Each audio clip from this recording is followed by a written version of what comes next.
જય કિસાન ખેડૂત મિત્રો, સમજવા જેવી વાત છે. શાંતિથી સમજજો આ વાત શું કહેવા માગે. બહુ કિંમતી છે ખેતી માટે.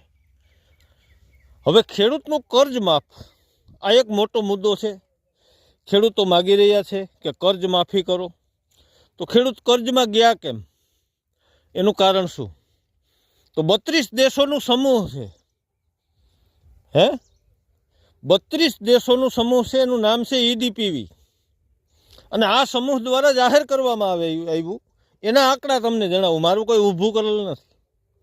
આ 32 દેશના સમૂહે કીધું કે જ્યારે વાયદો અને વચન કરી અને ચૂંટણી જીતીને આવ્યા હતા, ત્યાં પાકી વાત હતી કે ખેડૂતને MSP ગેરંટી આપશું.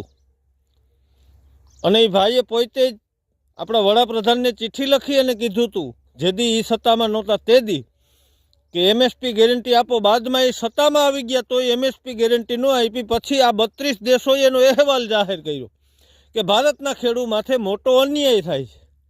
MSP ગેરંટી જો આપી હોત તો અત્યાર સુધીમાં જે ખેડૂતોને નુકસાની ગઈ ભાવમાં, એના જે આંકડા આવ્યા એ 45,000 કરોડ આવ્યા. ક્યાં સુધીમાં? 2020 સુધીમાં.